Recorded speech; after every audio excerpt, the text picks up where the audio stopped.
Shalom saudara-saudara yang terkasih di dalam nama Tuhan kita Yesus Kristus.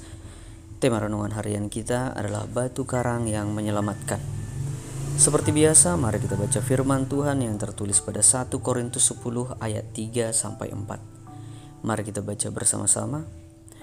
Mereka semua makan makanan rohani yang sama, dan mereka semua minum minuman rohani yang sama. Sebab mereka minum dari batu karang rohani yang mengikuti mereka, dan batu karang itu ialah Kristus. Demikian firman Tuhan. Semua orang membutuhkan makanan dan minuman, karena hal tersebut merupakan kebutuhan pokok manusia. Kita perlu memiliki sikap yang benar terhadap makanan dan minuman yang kita pahami sebagai berkat dari Allah.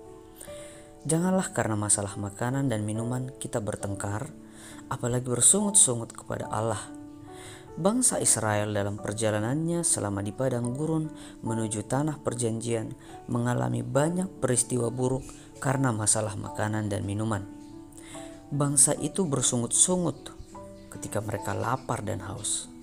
Mereka tidak bersyukur kepada Tuhan walaupun mereka telah dibebaskan dari perbudakan Mesir. Tuhan adalah Allah yang penuh dengan kasih karunia. Bukan hanya mereka dibebaskan dari tanah perbudakan Mesir, tapi Allah telah menyatakan perlindungannya kepada bangsa Israel selama dalam perjalanan dalam tiang awan dan tiang api. 40 tahun lamanya sampai mereka tiba di perbatasan tanah Kanaan yang dipelihara Allah dengan memberi mereka makanan manna. Terdapat pada Keluaran 16 ayat 35. Apa yang telah dinyatakan Allah ternyata tidak membuat bangsa itu bersyukur kepada Tuhan. Pada waktu mereka di Rafidim, mereka kehausan. Maka Tuhan menolong bangsa itu dengan mengeluarkan air dari batu karang, dan bangsa itu dapat meminumnya sehingga mereka tidak mati. Yesus Kristus dialah batu karang yang daripadanya keluar air kehidupan. Barang siapa yang minum daripadanya tidak akan haus lagi, bahkan akan beroleh kehidupan yang kekal.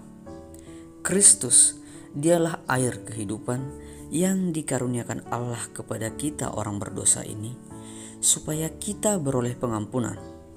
Untuk itu bersyukurlah. Janganlah kita meniru bangsa Israel yang suka bersungut-sungut. Mari kita bersatu di dalam doa. Terima kasih ya Tuhan, karena Engkau adalah air kehidupanku yang memberi kelegaan dan kehidupan kekal bagiku. Amin, terpujilah nama Tuhan. Kristus adalah batu karang yang memancarkan air kehidupan dan memberi kelegaan. Mari kita puji Tuhan melalui Kidung Jemaat nomor 37A ayat 1-2.